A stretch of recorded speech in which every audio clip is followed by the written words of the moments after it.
We're here at the Plaza de Catalunya in the heart of Barcelona with the P10, Huawei's new flagship Android phone, to see just how its camera stands up.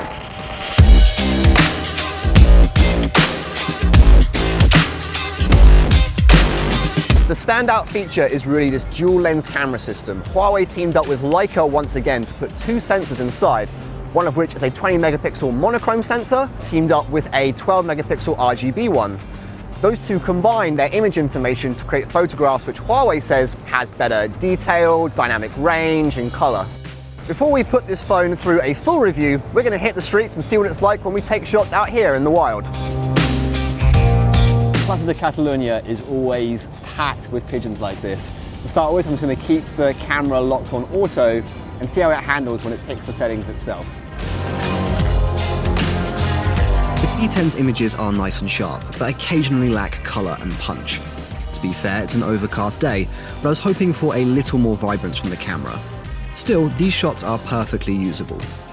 Inside the camera app, there's a tab that you can slide out which activates Pro mode. Then you can start changing settings such as the shutter speed. So we're on Las Ramblas, and this is the part of town which is really known for its architecture. So yeah, now I've put it onto manual mode, I'm going to start shooting and messing around the settings to see how it keeps up.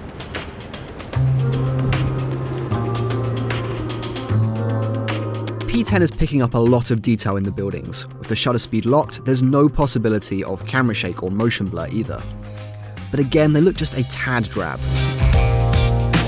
I want to see how this camera stands up with macro photography too. So let's shoot a couple of photos of these ice cream cones and see how much bokeh it can produce.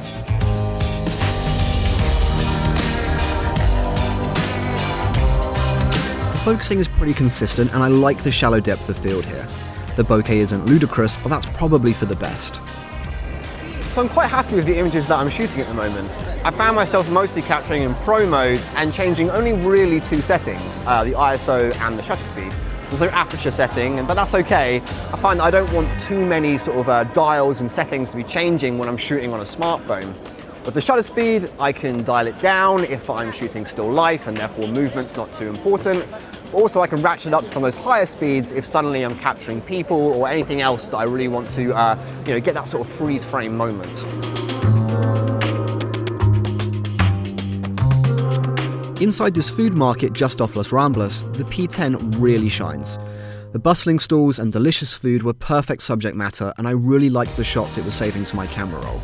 Punchier colours, better contrast, these are my favourite shots from the day.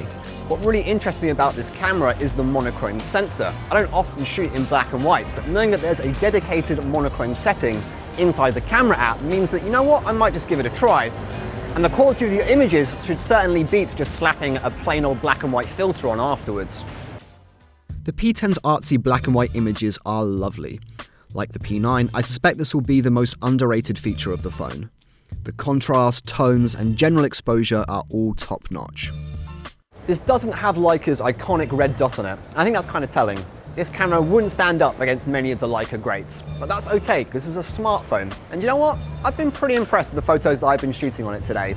I've only been capturing for the last few hours, so that's not enough time to give a really definitive statement. But who knows, maybe Google's Pixel has a true competitor in this, the Huawei P10 and P10 Plus.